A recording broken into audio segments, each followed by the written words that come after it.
Yep. Okay, so what we are going to do today is talk about this anger. It's the most commonest problem everybody faces, and every human being experiences anger one time or other, maybe multiple times a you may get up with anger and sleep with anger. It all depends upon how you can tackle the anger. And that's the reason I put it as meditation for awareness. You cannot manage anger with meditation. It needs much deeper work. I'm going to come to that a little bit later. But anger is not a disease. It's not a weakness. It's not a character flaw. Many people think that way. Oh, I'm angry from childhood. Oh, I'm angry all the time. So anger is an adaptive survival response. It's an act, I would say it's a response, but you could take it as an emotion, adaptive survival emotion. And the original purpose of the anger was to protect us from danger. Next slide. So the original purpose is already talked about. But here, yeah, the original purpose of anger was to protect us from danger. And you could find this in many examples in a primitive man. Anger, fight, anger, killings, quite common. But the problem is not just the anger. People think that way. Oh, I'm angry. The problem is, I don't know what came over me. You must have heard that many times. But the problem is not the anger. Problem is unconscious anger. And this unconscious anger, which is in psychology, we call that subconscious anger in hypnotherapy. And the subconscious anger, it has been accumulating. The patterns of anger have been forming from childhood. Angry parents, angry children, angry environment, angry children, angry society, angry children. These are all quite common. That is the problem. It is not what made you angry right now, but what led to that emotion. That is the anger that is being hidden inside many of us. I don't think anybody can escape that because we all get angry. We all get angry. But most of them, it is a secondary emotion. Or some can be a primary emotion. For them, we call it a primary and a secondary because of when it is primary, it may be that it may not be the unconscious anger. Because if there is an unconscious anger, that keeps patterning. Every time you get angry, it increases more, it increases more, it increases more. It comes to a stage where you outburst. You burst with anger sometimes. Nose flaring, shouting, putting your hands up and down, muscle rigidity, sweating, increased heart rate, increased respiration, increased blood pressure. These are all the physiological effects of anger, primary or secondary. Most of the time, it is a secondary emotion. 99% of the time, I would say. Only 1% can be primary emotion. And what happens is when anger controls us, it damages the relationships, very common, health, careers, inner peace. And when awareness controls anger, anger becomes the wisdom. That's what awareness we are trying to create in meditation. When awareness controls anger, anger becomes the wisdom and energy for positive change. So, meditation teaches us not to eliminate anger, not to suppress anger, but to observe, to regulate, and transform this anger. That's where the meditation plays a big part. Some people ask me, I can suppress the anger. What's the problem? Once you suppress the anger, anger pattern increases. Anger increases once you suppress. You can suppress today, but you cannot suppress tomorrow. It's going to increase. The magnitude increases because people should know that brain is a prediction machine. Brain predicts everything. When it does not get what it wants, it becomes a prediction error in psychology. And this prediction error is a big problem. Or the brain thinks should adapt to the new method. So I'm not going to get into that because that's the way we think how we can change the anger emotion in the brain. But what is anger? So the psychologically, anger is an emotional response to perceived threat. It's an emotional response to perceived threat, frustration, injustice, and sometimes humiliation, disrespect, fear.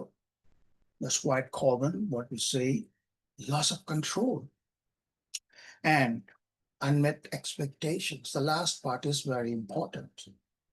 If you take the Abraham Maslow's theory of hierarchy, you will see that how unmet expectations, unmet needs in life leads to problems.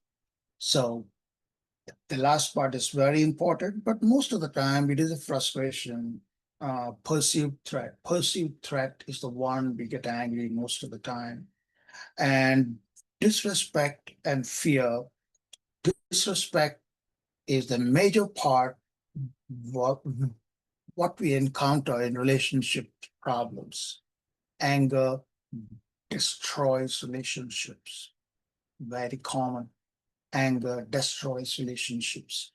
So very often, this I already talked to you about. When anger controls us, it damages, but awareness controls. And the meditation teaches us how to eliminate. It helps us not to eliminate, not to suppress, but to become aware of our anger. And very often, as I told you, that anger is a secondary emotion. And some people might ask, why is that? Because underneath anger, there is a pattern going on from childhood. It may be fear, sadness, shame, guilt, loneliness, disappointment, and helplessness. You see that all the time. Child is helpless in childhood. Mom and dad don't support them properly.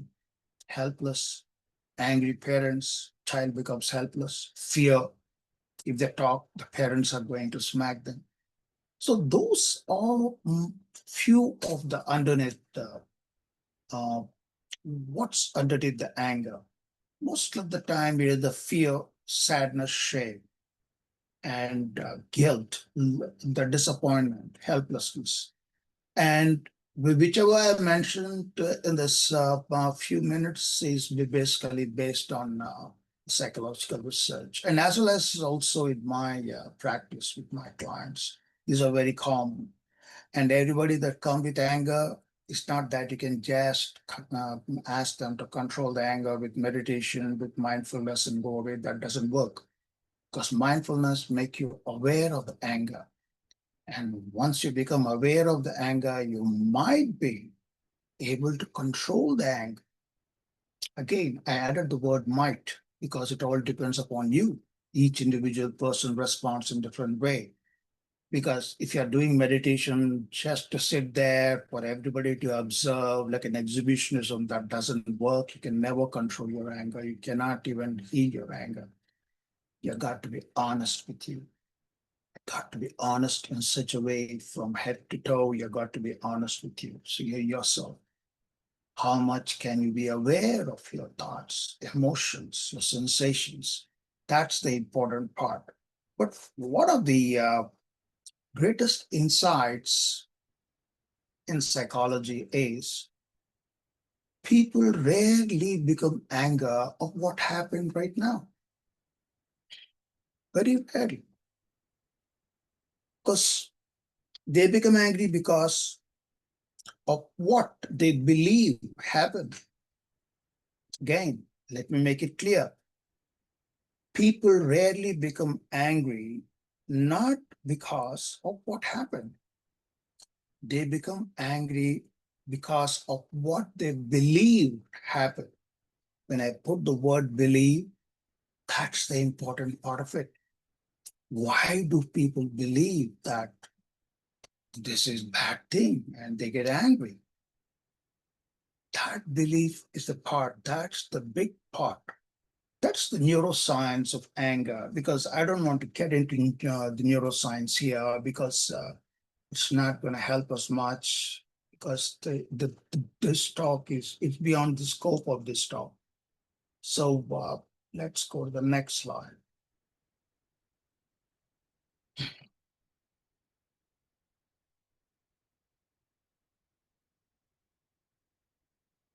Okay. So here, what we are going to do here is that I just want you to understand something. I'm going to bypass the neuroscience. I'm going to bypass every other part of the anger psychology because it is beyond the scope of this talk. In this talk, what I'm going to deliver is why meditation works, because the meditation does not stop anger. Okay, you can see on the screen, it does not stop anger. And the meditation changes our relationship with anger. That's the important part. When I say relationship with anger, you're going to change the relationship with your own anger. You're going to change the relationship with your own anger. And instead of becoming angry, I'm sorry, it should be angry, not anger, we become observer of anger. So when you become observer of anger, you could see on the screen there's a major shift. The old pattern, you could say, is the trigger, reaction, and regret. But when you do meditation, you could see the pattern. Now, what happens? You see the trigger, you become aware, you pause when you get the choice, and you do the healthy response. I would also add a wise response, because the wise response is the best response we would ever do, because there is a wise self inside us. And if you look into dialectic behavioral therapy, uh, we think of three minds: an emotional mind, a reasonable mind, and a wise mind.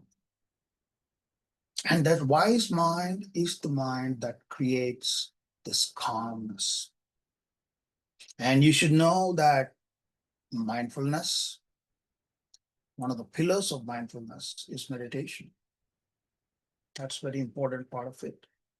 So, having said that, we are going to talk a little bit. Let's go to the previous slide for a minute because I don't want to leave you just like that. Let's see what happens when you get angry. You know, when you get angry, you get into flight or fight response. And again, this response is again not, now it has been studied in detail. And they say now it can be fight, it can be flight, It can be freeze or it can be fawning. Fawning is people pleasing. And sometimes you see that because again, all these patterns that are from childhood. I'm not going to get into that. But what happens when you get angry? The stress hormones surge, increases, released, adrenaline, noradrenaline, cortisol. And just imagine what happens. Heart rate increases, blood pressure increases, breathing becomes shallow, the muscles tighten, and thinking, the prefrontal cortex switches off. You cannot think. It's quite obvious. The stress hormones go up, you cannot think. The prefrontal cortex executive functions, it completely switches off. You cannot make the meaning of what you're, why you're angry also. And this happens, and in the psychology is called the amygdala hijack. It hijacks the amygdala. Emotions change, and you react in a different way. And the last thing I would like to see is that, as I told you beforehand itself, you must have heard some people say that, I don't know what came over me. I just blurted out. I was angry. I was angry. That's exactly how people feel. Even in relationships, I've seen they become angry, but they don't want to apologize because they think that they are losing uh, their ego. Ego is going down. Anyway, that's a different story. And now, just to tell you the fact why meditation works, we talked about that a little bit. Meditation awareness helps us, awareness of anger. When you meditate, if you go to the polyvagal theory, I'm sorry, the ventral vagus gets stimulated.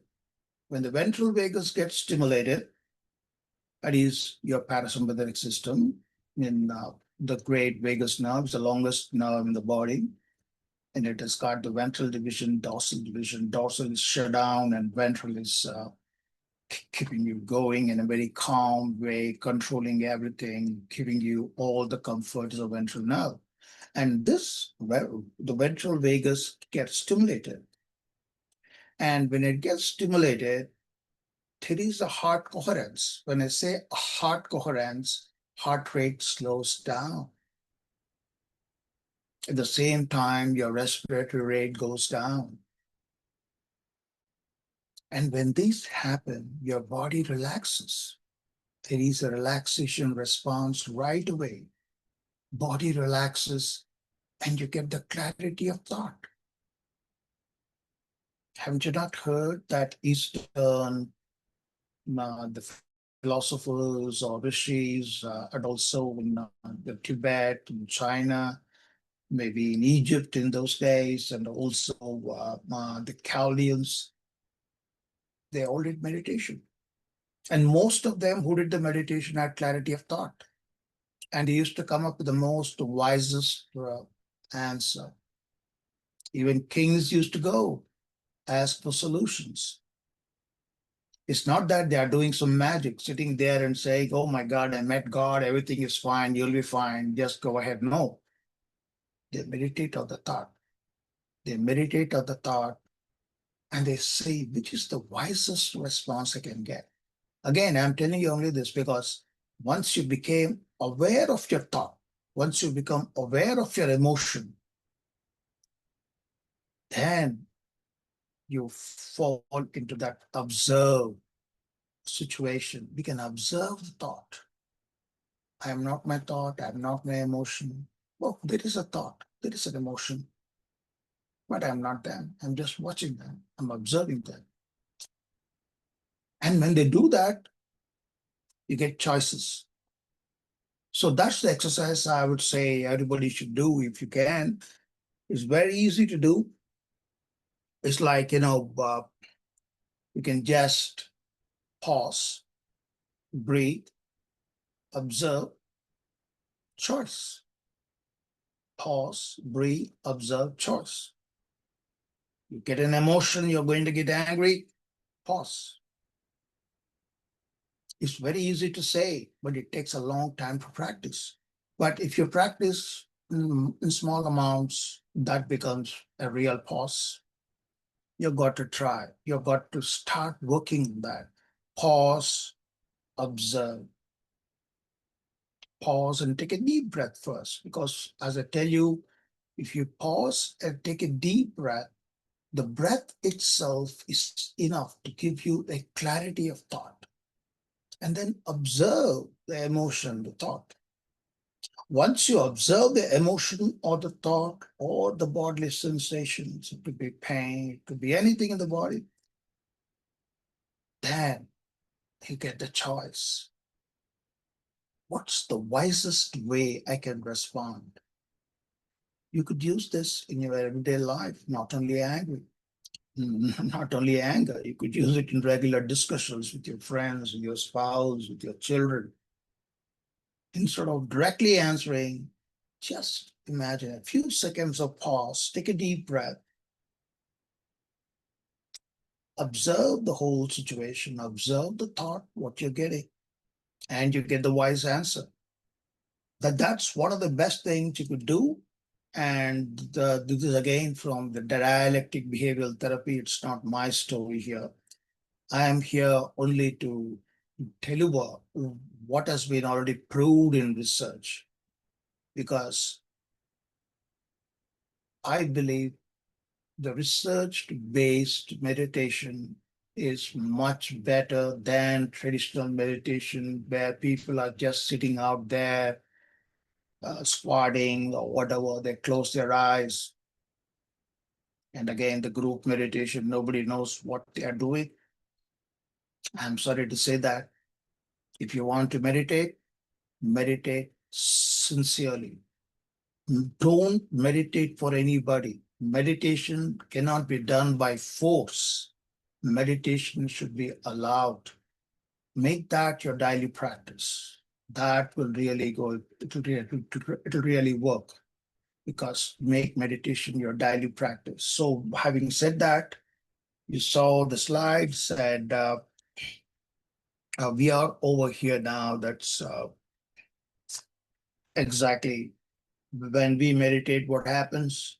The trigger appears, awareness, pause, choice, and healthy response. So what we do is, how do we become aware? That is the biggest problem. That is the biggest problem people face. So for that, the research has been teaching us, name the trigger. Say, I see anger. I see frustration. I see anger. I see frustration. I'm not saying I'm angry. No, I see them. I see them. That's how you become aware. Name the emotion. That is very important. You you find the trigger. That is, you're going to find out the trigger comes to you in meditation. You're going to name it, and you're going to see in which part of the body do you have it. Every anger is expressed either in the jaw, neck, chest, shoulders, hands. They hold the hands. They cup the hands on the pants, on the chair. All these are angry signs. They clench their teeth. That is the jaw. And they become, and the face, they may grimace. They may have the facial features may show real anger. Look, I mean, you must have seen in the comics, most of the time you'll see the facial features well exhibited. So look at where it is in the body. And third, when you inhale and exhale, think that every inhale is sending calm waves to that part of the body, and every exhale is taking away the stress and tension away from that part of the body. And as you do that, you get the choice. The choice is, I am not my anger. I can respond in a better way. I am not my anger. I am not my frustration. And now comes the healthy and wise response. So that's what the meditation is about. And we are going to do a short the demonstration of the meditation. And I'm not going to put anything on screen because I want you all to close your eyes and do the meditation, not become aware of what's on the screen. I might be adding an amount of music, and we don't know whether it's going to be recorded or not, but still we'll be doing our best to put some music, because music which I'm putting is a kind of theta waves, is the deeper part of the brain waves. At least if you don't hit theta, at least you can hit maybe uh, alpha. That should be okay. Should not be difficult. So and also maybe delta too. If you really put in real effort, you may hit that also. But I would like you to just be in alpha, because meditation, I would bet you still go between beta and alpha, beta and alpha. That's quite common in the beginning. Slowly, you might transition into deeper waves as you practice. Having said that, I'm going to stop sharing the screen and start the meditation process. So let's say for a minute you are angry. The meditation wise, when you meditate, you're going to get a situation. What made you angry? Maybe, you don't get the strongest angry sensation. So somebody irritated you, so somebody disrespected you, or somebody belittled you. Imagine that anger coming up. And then try observing it and try naming it. This is anger, this is frustration. And then try to process it. How are you going to process? You're going to scan your body, where it might be in your body, because every emotion resides in some part of the body. You will see that no angry person will sit laughing and be angry, or smiling and be angry. He will be having some sort of the physiological situation, clenching the hands, maybe the rubbing the hands, or and looking angry in the eyes, or maybe flared nasal, the nasal flaring, clenching of the teeth, or twisting of the lips. These are all pretty common, the subconscious features of showing anger. So having said that, let's start our uh, the meditation. It's going to be really a short one. It's not a long meditation.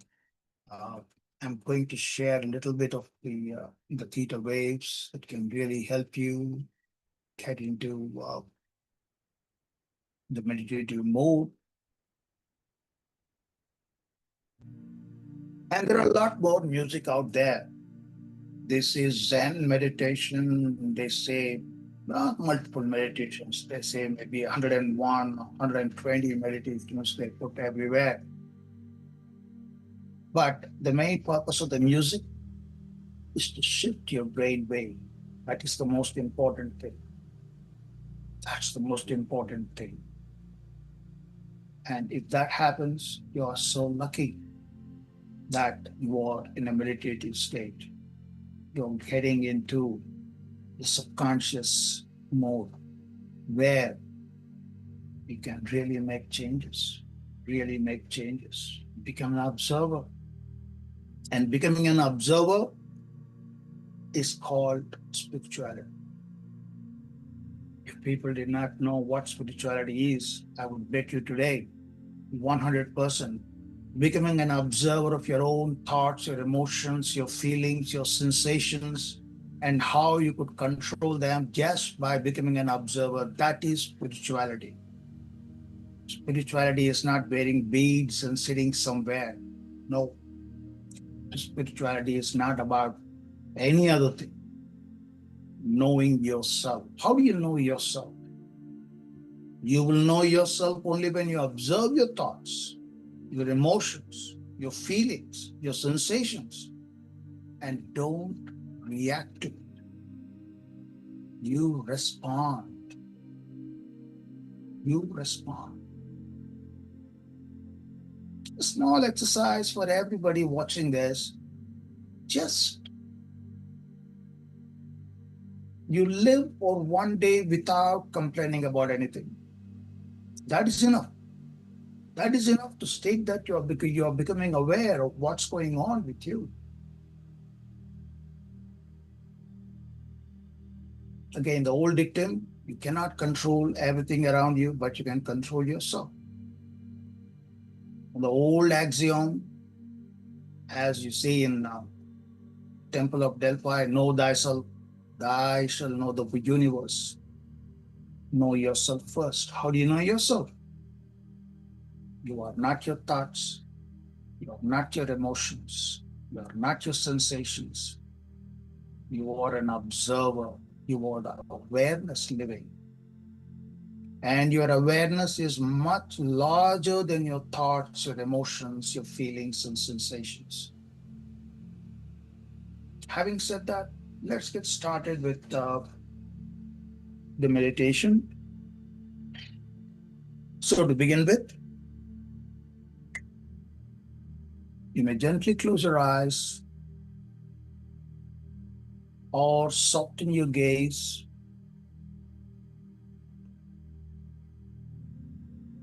Allow your eyes to relax and let them sit comfortably in the sockets.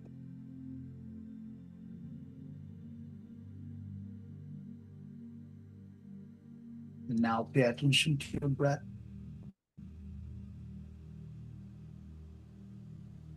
Gently observe the way the air moves in, the way the air moves out.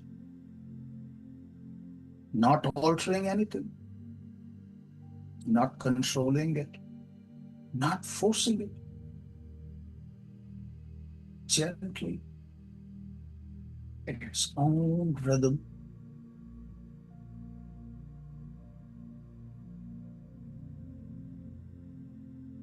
I want you to feel the surface supporting you.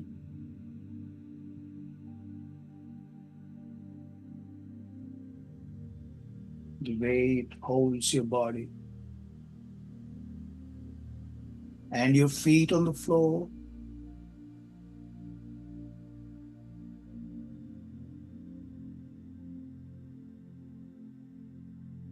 I want you to pay attention to these sounds near you,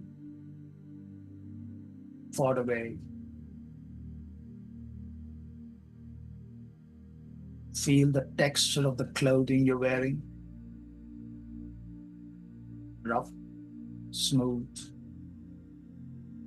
touching your skin closely in some places and not in others. And feel the air touching your skin. Maybe warm, maybe cool, or maybe the right temperature you want.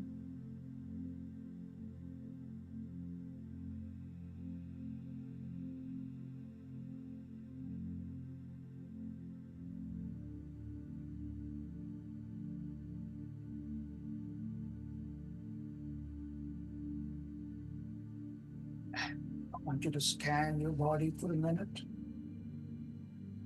starting from the top of your head. Gently imagine a globe of warm light on the top of your head, slowly passing down your forehead, your face, your neck, arms, relaxing every fiber on the way. your chest, abdomen, thighs, knees, calves, ankles, toes.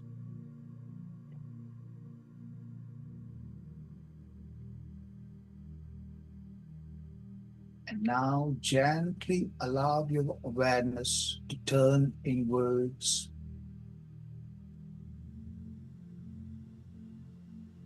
paying attention to breath, just observing it, the way the air moves in, where the air moves out, and feel the rise and fall of your chest and abdomen with every breath you take. As you are in your inner awareness now, try to bring a situation that caused anger, not the biggest anger, but a manageable one. Maybe like somebody insulted you, somebody disrespected you, or somebody's talked something that was not good about you. Maybe your own spouse.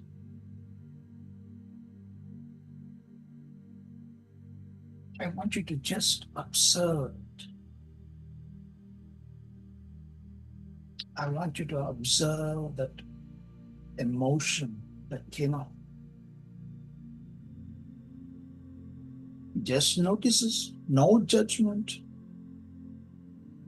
no conclusions, just becoming aware, observe it, notice it,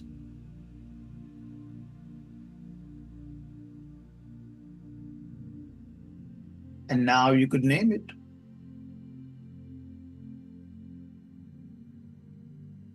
Maybe I see anger,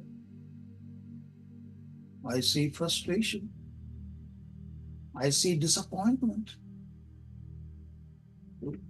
I see guilt. Whatever comes up, name it.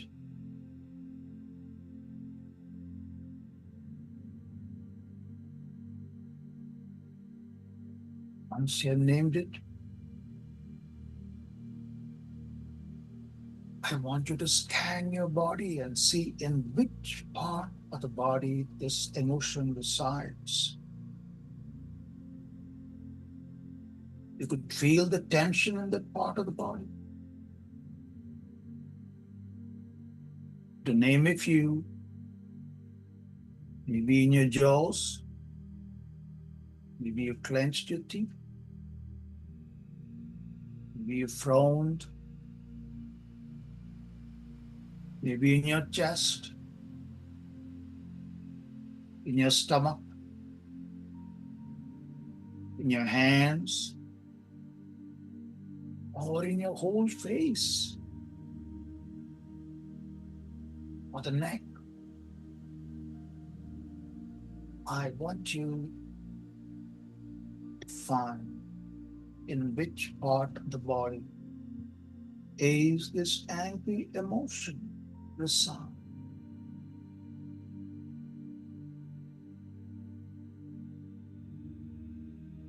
Once you find it, imagine that every exhale, it takes away the tension from that part of the body. Every time you exhale, imagine that tension moving out of your body.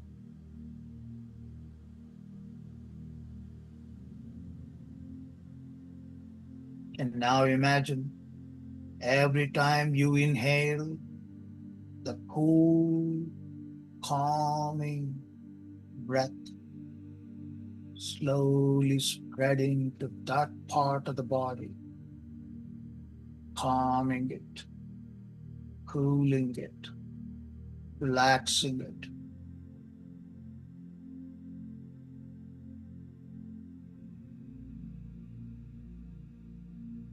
Having done that,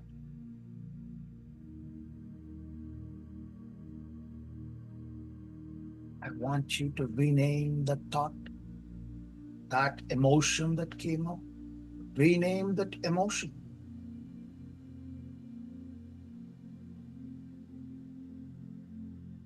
That is just an anger. I am not my anger. I am the awareness who is noticing that anger.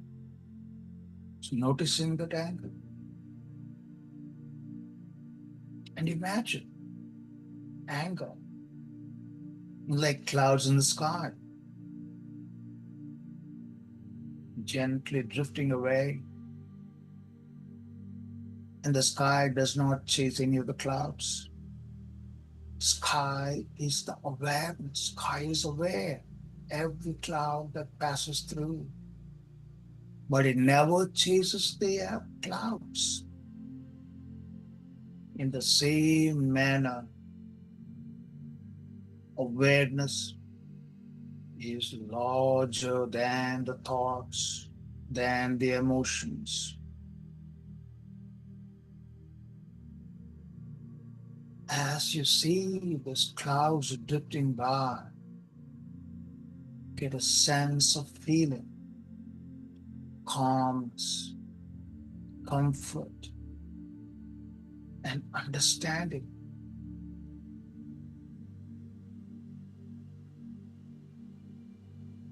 that it is just an anger.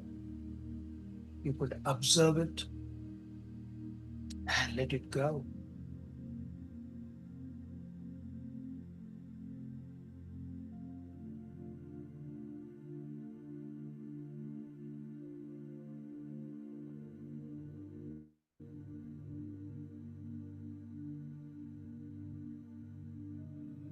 Now take a deep inhale and longer exhale. You feel that sensation of relaxation spreading throughout your body.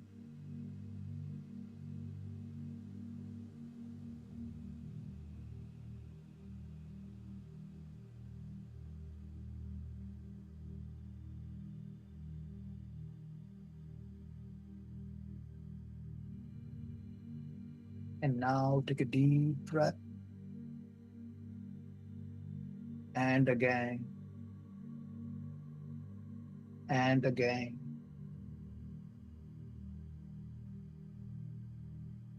And slowly allow yourself feel the surface beneath you. Feel the ground beneath your foot.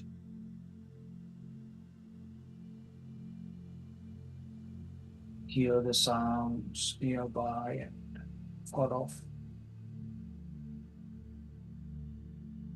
Able to feel the air in the room.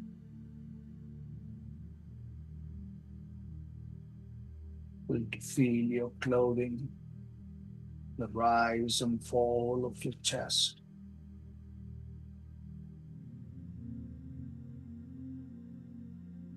And slowly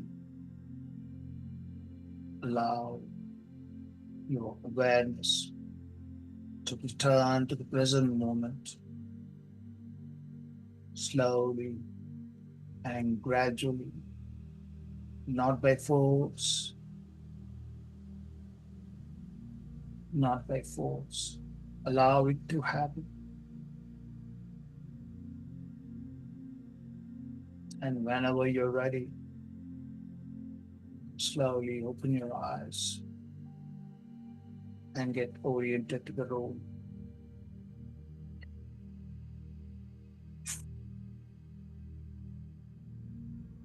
Let's get started. So welcome back. Uh,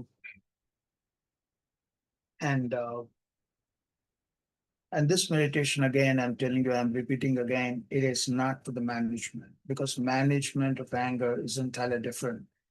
It needs repatterning. That's entirely different. That is, you just got to go much deeper into the causes of the anger, where it started, how it started, and how the patterns got accumulated throughout your lifetime.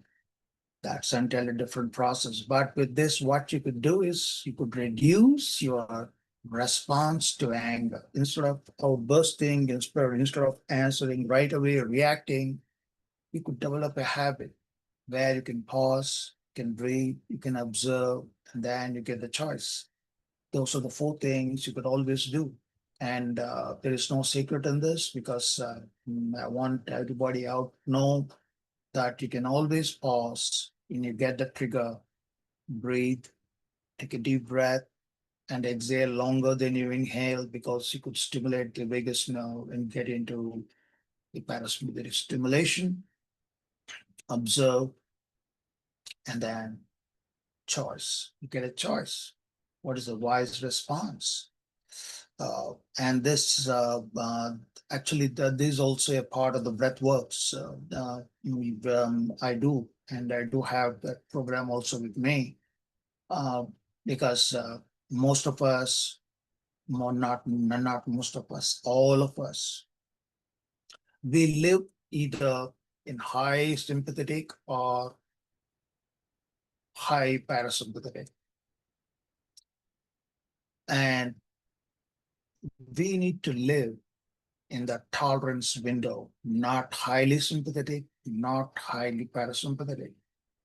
You got to live in the tolerance window. Tolerance window is the place where you get clarity of thought. That is the window what we are looking at in everyday life also. Once you pause, take a deep breath, you fall into the tolerance window. And when you fall in the tolerance window, you get the clarity of thought, you get the wise choice in that, which is the best way to respond. Instead of reacting in everyday life, try this and try to respond, not react, respond. Because there is a difference between reacting and responding. React comes right away, but respond comes after thinking. And you say after thinking, what do you mean by that? You cannot think when you're angry. You got to have that pause, breath and pause, breath, and then you get that the tolerance window where you can think. When you think, that means that you got choices. Just the best way to respond to that particular situation. So try to observe those things, and I would say that you could use it in every life, in every minute of your life, every minute of your life. Just imagine inhaling for an account of 4, maybe holding for a count of 2, and then exhaling for the count of 6. And as you progress every day, increase the exhale from 6 to 8, 8 to 10, 10 to 15, 15 to 20. And I got friends who can exhale even for 25 to 30 minutes. They exhale so long. I'm sorry, not minutes, seconds, okay? So they exhale so long, the abdomen almost, the skin of the abdomen sticks back to the spine. That's what I can say. It goes so deep into the abdomen, the diaphragm gets so stimulated for a longer time. And you will feel your body, how relaxed it feels at the time, how the heart rate goes down, how the respiration goes down, how you become calm, quiet, relaxed. That's the importance of breathing. Again, breathing is free of cost, my friends. And when you do meditation, utilize the breathing because it is free of cost. You don't pay for the air you breathe. Maybe that's the only thing you don't pay now. You pay for everything else. You pay for your water. You pay for everything else in the world except the breath, air is free. And remember, your body knows what it's doing. Again, unconscious efforts are always there. You breathe without your knowledge. Your heart beats without your knowledge. You digest without your knowledge. The nourishment goes throughout your body without your knowledge. So, in the same way, you are not aware of those things. If you become aware of your thoughts, if you just become aware of your emotions and sensations, just imagine how your life could be much happier, much joyful. Actually, I do have a lot of things on that because the joy of life can be found in mindfulness. Actually, I created a program on that, how you could just get joy only with mindfulness. It's not that you should read a book to get mindfulness. No, you got to practice it. You got to be it. That's importance. Because people can read lots of books. That's of no use. Because when you learn, that's just your intellectual knowledge. You're learning. That's all. Oh, I read so many books. I read so many things. But that's just temporary. When this knowledge becomes so solid, it lodges in your mind. That is wisdom. And that wisdom is what you need to live a good life. Because talk with your wisdom, don't talk with your reaction again. When you respond, when I say, you're using your wise mind. And if you use your wise mind repeatedly, that comes from your wisdom. Wisdom is not equal to knowledge. Again, knowledge is different, wisdom is different. Knowledge can be accumulated by reading things, but wisdom is what comes from you. When you read something, that is not your wisdom. No. You read it, you assimilate it, you lodge it in your mind. It lodges in your mind as a pattern. It inks your inner mind. That is wisdom. And when you think about it, if you look at the saints, rishis, or whatever it is, they just didn't read books to get the wisdom. It came inherently from them. They saw the world. They perceived the world. Objective world became a subjective world in their head after perception. And this subjective world was converted into wisdom, not as knowledge. Knowledge is just accumulation, and that's only superficial.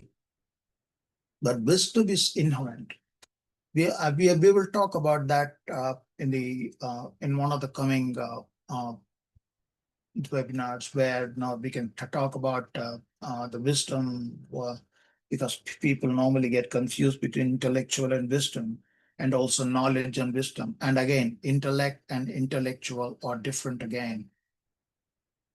All these are the different things people get confused with. We will talk about it some other time. So for now, I say that we can part for now. We already took 1 hour. Then we'll meet again sometime. Uh, and I think we got a few topics coming up, and my colleagues will be presenting, Miriam and then Angel. They'll be presenting their topics because we want to make the meditation and remember, meditating is a very good practice. It's not new. It's the most ancient practice in the world, most ancient. And even all the prophets, they meditated. I call them prophets, and also I call them the religious awakening people. But it's not that they did not do for dogma, but they did for the betterment of humanity. So with that, I will just say goodbye for now till we meet again. And anything you both need to add, you could go ahead and add. I would only want to say thank you. It was a truly inspiring presentation, Sam, in regard to how to manage our anger. And yes, we'll continue on our future sessions. The next session is going to be about poor concentration, and then Miriam is going to follow with the topic on burnout. I would like to give the floor now to Miriam to say a few words. Thank you, Sam. That was a really good presentation. Really information, a lot of very good. Thank you so much. Looking forward to see all of you again. And if you have any questions, just let us know. So we're glad to serve you, all of you. Bye. Thank you, Take my care. friends. It's See good you to on meet our you future all. presentations. Thank you. Yeah. Bye.